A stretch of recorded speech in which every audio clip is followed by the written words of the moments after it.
Hi, so in this video I want to do an example of using a for loop, and we're going to combine that with some graphics from C#. So we did do graphics a few weeks ago. You've been doing it in the practicals, so you should have a fairly good idea of how to do things like drawing lines and using a picture box. So I'm not going to spend too much time talking about those, but I am going to spend a bit of time focusing on using the for loop, which we've just introduced in the last couple of videos, and then using that to draw a pattern. And we'll get on to what the pattern is that we're going to draw on the screen shortly, but we need to start off with a bit of a maths refresher for people that have forgotten. So if you remember from school, if you did that, if you did this in your math class at school, there's two ways to describe angles. One is using degrees, and there's 360 degrees in a circle and 180 degrees in a half circle. So I've got a diagram on the screen just showing that. And the other way is using radians. And oops, here's my mouse gone. Here's my mouse. So there's pi radians in half a circle, which means there's 2 pi radians in a whole circle. Okay. So the key thing about that you need to remember about C# is that it uses radians for all angles. Okay. So C# doesn't know anything about degrees; it knows radians only. Okay. So when you're doing some calculations in C# involving angles, you must use radians. Okay, and we have 2 pi radians in one circle. So that was the first key point. The second thing I wanted to do a refresher on was trigonometry, because in the example we're going to be doing that. And what I've got here is a triangle. It's a little bit big. Let's zoom up. Can we just we only have 2 levels of zoom, that's it. So we'll just stick with this level. So here we've got a right angled triangle, and the things you need to remember are that if you've got this hypotenuse here, this length here is called the hypotenuse, which is opposite the right angle. So the hypotenuse is here.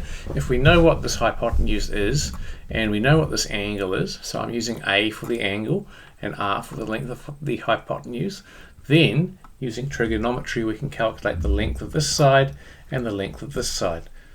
Okay, so the length of the sides are R times the sine of A, where this is the sine function, and the length of this side is R times the cosine of A. Okay, which gives you the length of this side.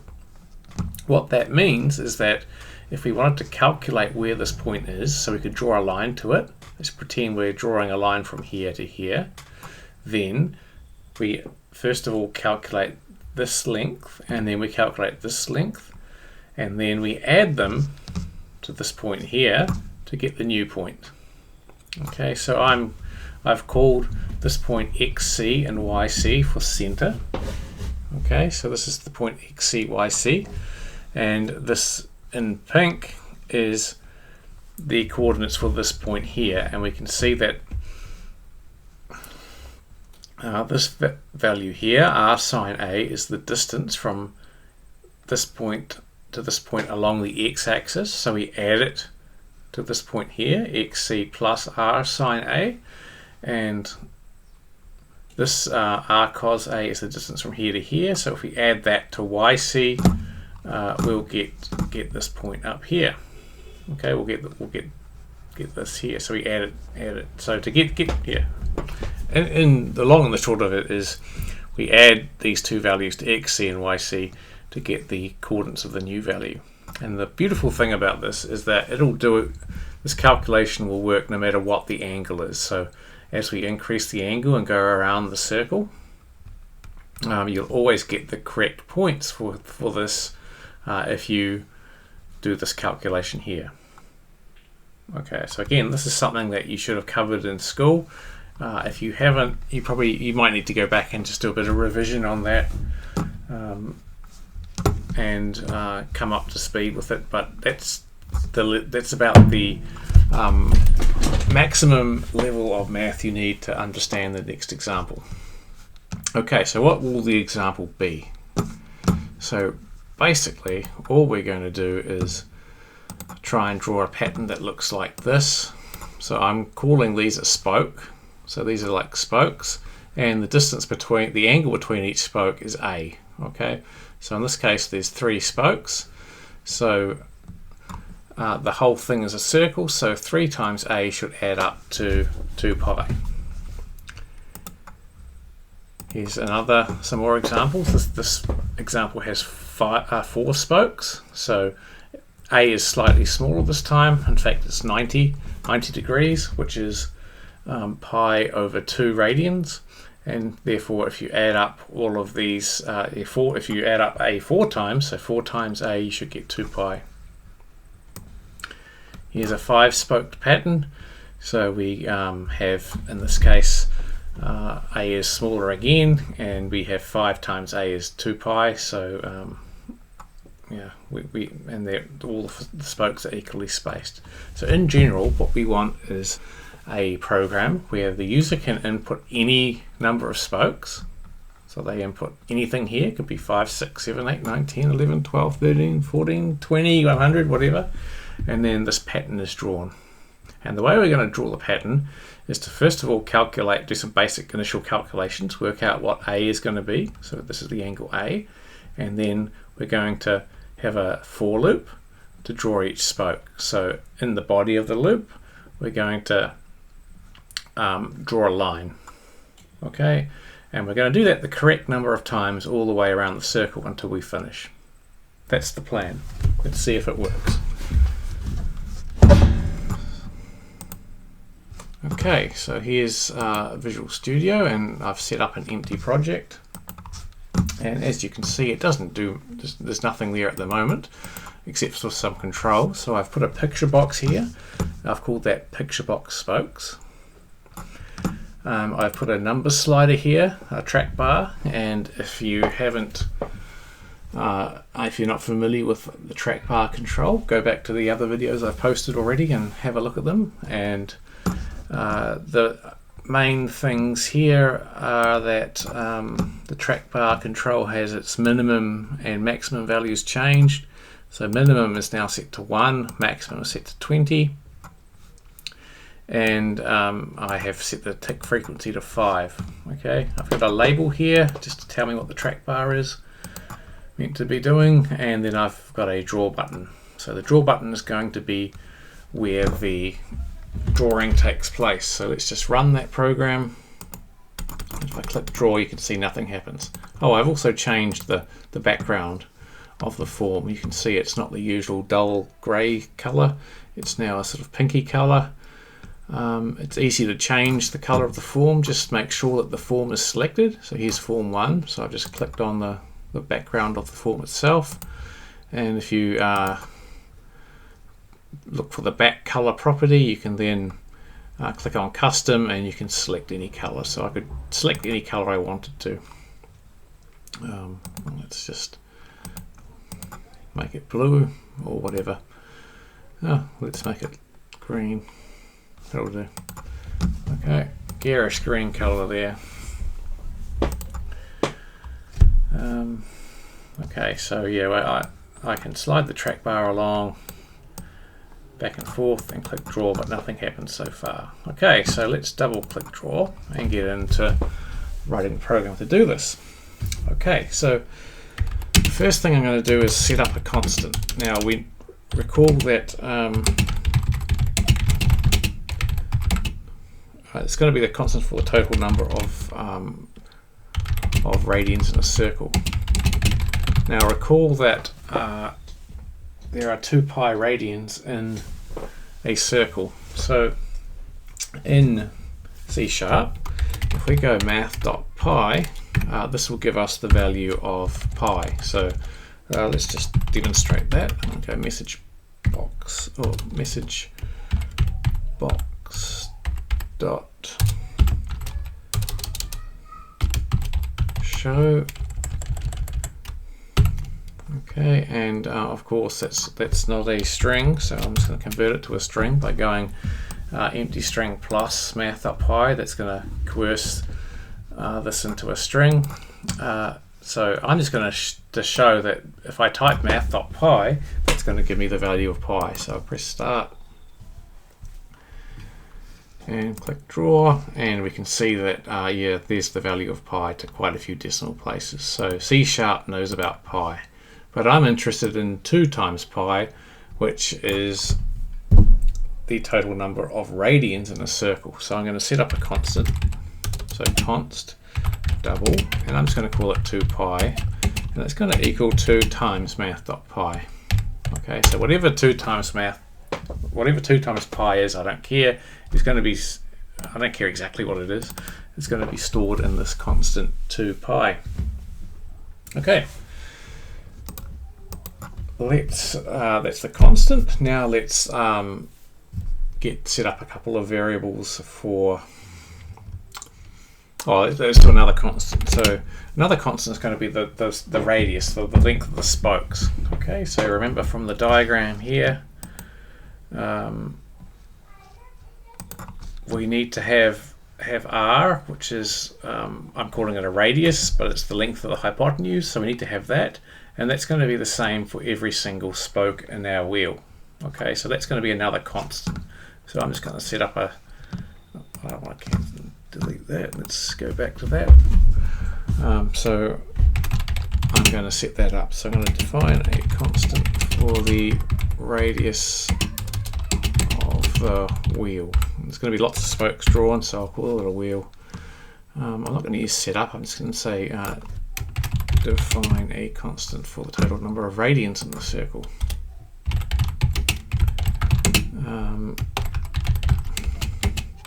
And let's give it a value like 200, that should be enough.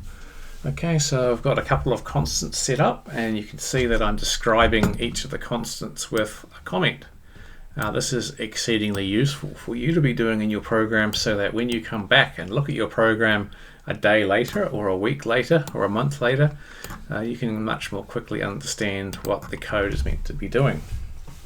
Okay, now we need to define the center point.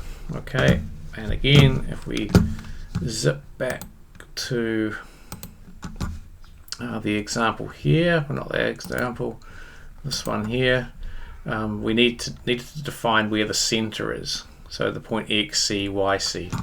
So let's define that.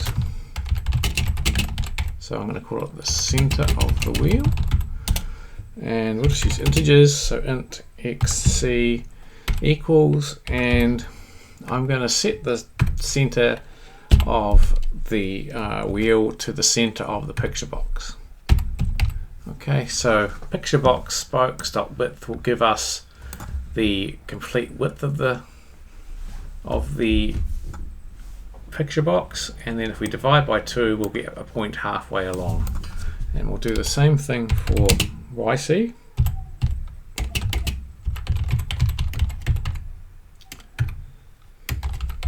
Oops, something's gone wrong. Make sure that's lowercase. Dot height divided by 2. Okay, so XCYC should be in the middle of that picture box. If we go back to here, we can see the picture box is here. It's taking up most of the form. Halfway along, so this length here is the width. So halfway along will be about here. This length here is the height. Halfway along will be about here. And so the center of our wheel is going to be somewhere in the middle of this picture box, or should be exactly in the middle, in fact, not somewhere in the middle. Okay, let's now work out how many spokes we need. So these are all things that are fairly constant. They're not going to change as the program's running. We could have made these constants if we wanted to, but I haven't. What is going to change is the number of spokes. So that's going to be determined by the user sliding this moving the slider back and forth, and it's going to change every time we click on draw. So that's our real variable. So I'm going to define a variable for the number of spokes in the wheel. So let's do that. I'm going to call it num spokes, and that's going to come from the track bar. So let's find the track bar. The track bar is called trackbar num spokes dot value. And remember from my previous video, I said that if you have a track bar, and if you look at the dot value property, this will give you an integer. Okay, so this is an expression that returns an integer. It's not a string, so we don't need to parse it. It returns an integer, so we can assign it straight to an integer variable. And my integer variable is called num spokes. Okay, so we've got the constants, important constants like 2pi and radius set up. We've calculated the center of the wheel, xc and yc. We've obtained the number of spokes from the user. That's looking like we've got most of the inputs sorted. So the next thing we need to do is just set up the graphics.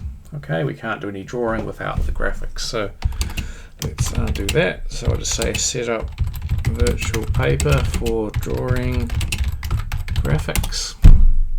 And yeah, we've done this several times before, so it should be familiar. So we go graphics paper equals picture box spokes dot create graphics.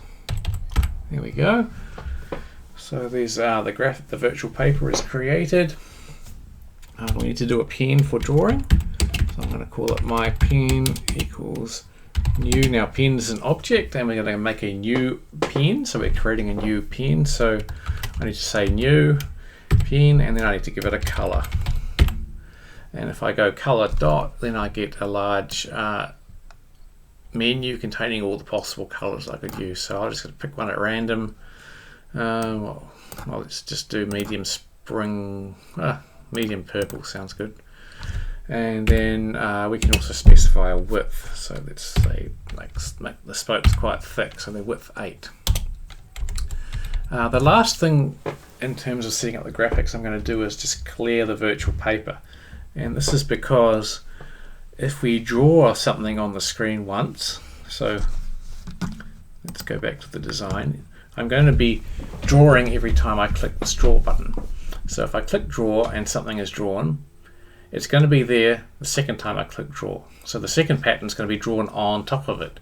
And then if I click draw again, it's going to draw on top of that pattern again. So basically, I'm just going to get drawing on top of drawing on top of drawing on top of drawing, which is not something that I want to do. I'd like this picture box to be erased completely every time I click draw. Fortunately, I can do that pretty easily. I just say paper.clear. So clear is a method that will clear the virtual paper. And then I just give it a color. What color do I want to clear it to? Well, I'm just going to use the same background color as the picture box. So I can go picture box spokes dot back color. And what that does is it finds the back color property of the picture box and it clears the virtual paper with it. Let's have a look at that. I've clicked on the picture box here. Here's the picture box control. The properties for the picture box are here. Here's back color, and we can see that it's currently set to green. So the back color property has been automatically set when the form back color was set. So if I extract this property in my program, I'm going to get this color. That's what I'm doing there. I'm accessing the back color property, and then I'm giving it to the virtual paper method clear and telling it to clear the virtual paper. So at this point, we're not actually doing any drawing. We've just done a whole lot of setting up. I think it's a good idea to run the program now, just to make sure that it's working. So let's run the program, test that we can move the slider around. We can click draw. Nothing's happening that we can see, but all that's set up, and that variable initialization and grabbing the input from the number of spokes is from the slider is happening in the background. If we wanted to, we could set up some message boxes just to tell me what's happening. So let's do that. Well, we know that 2 pi and radius are constant, so they're not going to change, but we might be interested to see whether xc, yc and num spokes have a correct value. So let's just go message box dot show, and we're going to show xc plus yc plus num spokes. Okay. So what we're going to be doing is just popping up a message box showing the values of xc, yc and num spokes, just so that I can have some, it's just as a kind of sanity check to make sure that these variables have the correct values before we start drawing. Let's run that program and let's click draw. So we see 313, 260, so that's the location of the center of the text box, of the picture box, sorry, which is around here somewhere, and 2, so the slider is set to 2. Okay, let's go OK. Let's move the slider around and click draw. We can see that these first 2 numbers are still the same, so the center of the picture box hasn't changed, of course, but the slider value is 11. Let's move it around some more. We can see the slider is 16. Let's go down right to the end, click draw. We can see the slider set to 1. So yes, it seems like xc, yc and num spokes are being set correctly. Alright, so that's just this line here was just for debugging. Now we could either just delete it or we could leave it here, because we might change this later on, and then we want to double check that that change hasn't resulted in the wrong values being set for these variables. So we could in fact just leave this line here but comment it out. Okay, so if I go like that, well, the line turns green. That means that this bit of text is still here, but it's not going to be executed. So the computer will think that this is a comment because of the // so we can just leave that there for the future. Alright, let's set up the for loop. Okay, so we're going to iterate over the spokes. So we know how many spokes there are. We're going to set up a for loop to iterate over each spoke one at a time and then draw it. Okay, so what do we need to know? Well, first of all, let's again go back to one of these diagrams. We need to know which angle we're up to. So if this is going to be 2/3, what will it be? It'll be 2 pi over 3, so it'll be 2/3 of a pi. Okay, so we need to know what angle each line is. So this line here is going to be at angle 0. This line here is going to be at angle 2/3 pi, and this is going to be at angle 4/3 pi.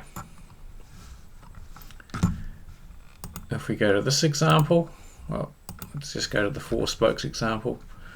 Okay, we've got 2 pi radians in the whole circle, so we'll have it that this line here is going to be at angle 0.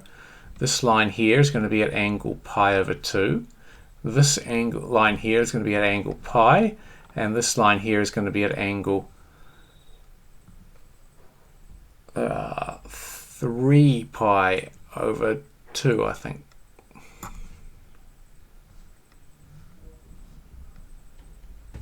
Yeah, 3 pi over 2. Okay, so the step is going to be pi over 2 in each step, in each case. Okay, so let's go back to the program. So we're going to have some variable to track the current angle. So we're going to call that angle. It's going to be a double because it could have decimal places after it, because as we saw with pi, there's a whole bunch of decimals, like numbers after the decimal place.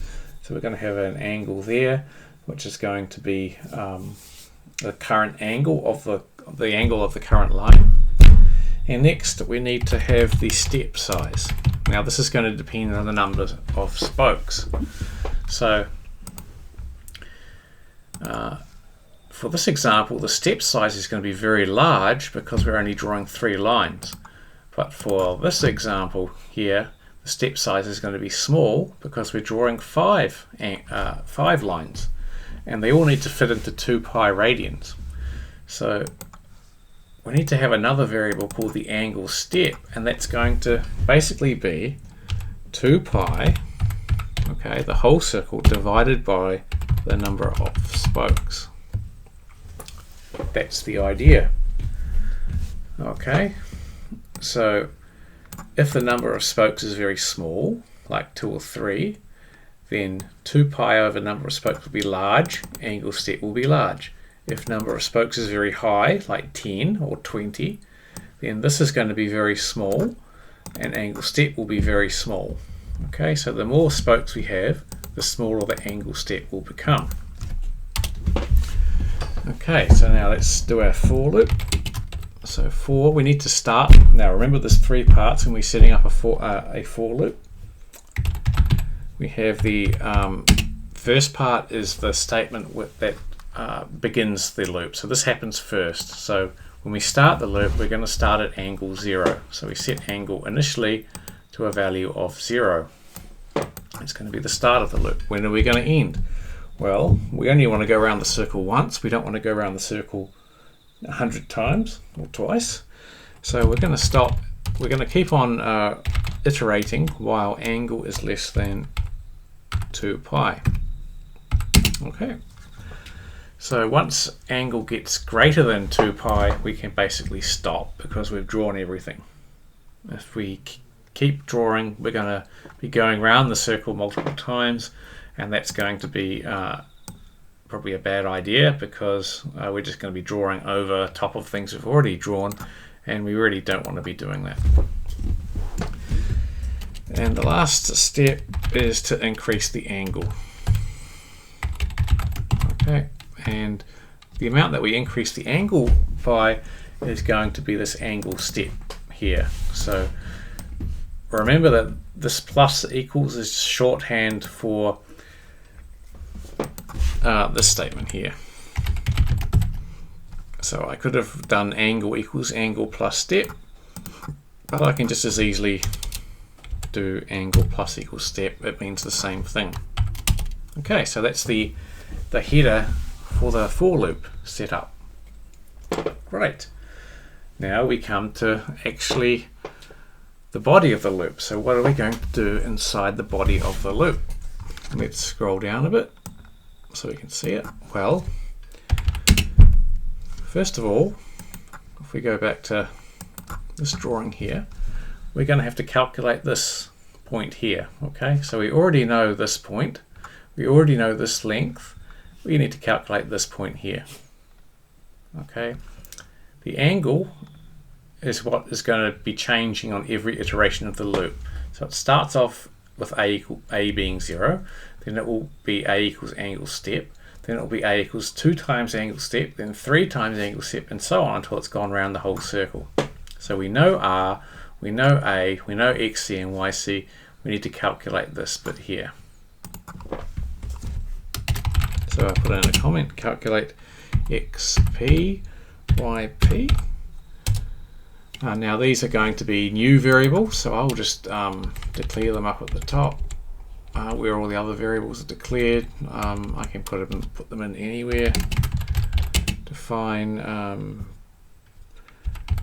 points around the I don't know what I'll call it. They're points sort of around the circumference of the circle. So define variables to store the points around the, or just the current point. Let's store the current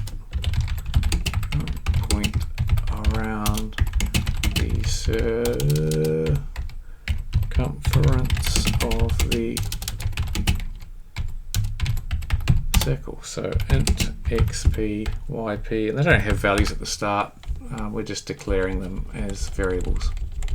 Okay, so now we come down to back to the body of the loop, and we're going to calculate those. Let's do that. So xp equals xc. Now we're just going to apply that formula from this point here directly. We're going to apply that. And we're just going to basically turn this into code. Okay, so xp equals xc plus radius times math.sine angle. Okay, now the key point here is C# has a sine function, but to get to it you've got to say math.sine, okay, and you pass it the angle as a parameter. Okay, this is a parameter, and that will calculate the sine of this angle. Now interestingly, I've received a red line under here, and if I look at the error message underneath it, it says cannot implicitly convert double to int. Okay, so that there's some kind of error has popped up. The calculation looks correct, but C# is telling me that it's actually wrong. And the reason for that is because math.sine produces a double. Okay, so it has decimal places. Then we multiply that by the radius, which produces an intermediate result, which is a double, and then we add xc to it, which is an integer, but since it's being added to a double, the whole result is a double. So this expression here is a double, but we just set up xp to be an integer up here, so xp is an integer. So in fact we need to convert this from a double with decimal places into an integer. The easiest way to do that is casting. So I just cast by putting int in parentheses here. That means take whatever follows and turn it into an integer. And I'm still getting an error. The reason I'm getting an error is because I need to make the whole thing into an expression surrounded by parentheses. Okay. So what that's going to do is say, since this parentheses are here, it's telling the computer work this out first, work out this multiplication and sum first, then take the result and convert it into an integer. Okay. And I can delete that space if I want to. So basically this should work. I could just as easily have not put, because xc is already an integer. If we go back up here, we can see xc is an integer, so there's no problem with xc. It's just a problem with this bit here, which is a double. I could just easily delete that and put the cast here and put the parentheses around this multiplication, which is saying do this multiplication first, which produces a double, turn it into an integer, then add it to this integer. So an integer plus an integer will give us an integer, and we assign that to xp. Okay, let's do exactly the same thing for yp.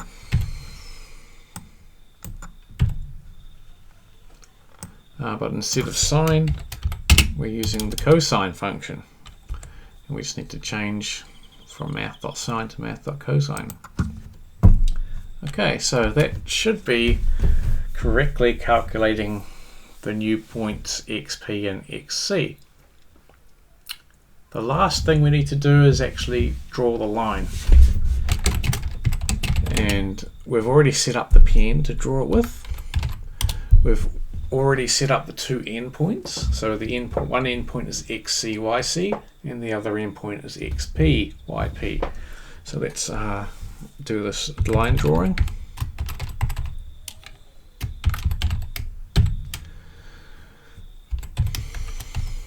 So tell the draw line method what the pen is, and then pass in the rest of the parameters are the points. So we go xc, yc, xp, yp, semicolon at the end, and that looks about right.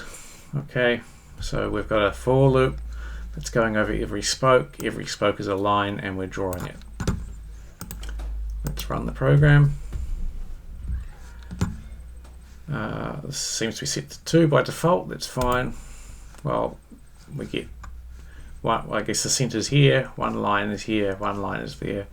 Let's set the spokes to 1. We get one line. Let's set spokes to some high value. There we go. Let's increase it by 1. There we go. Let's increase it by 1 again. And yep, it looks like it's giving us a nice spoked pattern, and we can sort of increase that to the maximum. And you'll see that the slider has a maximum value, which is at about 20. We could go and change that if we wanted to. Let's do that. So I click stop, go back to the form view, click on the track bar, and we'll go down to maximum. Where's maximum? It's here. Let's maybe make, instead of 20, let's make it 40, just for fun. And click and run that. So now we should be able to draw a lot more spokes. So if we go up to here, that should be about 20. Let's draw that. Yep. If we keep going up, yeah, we get a lot more spokes from there. That's 40. So that's the most that we can draw.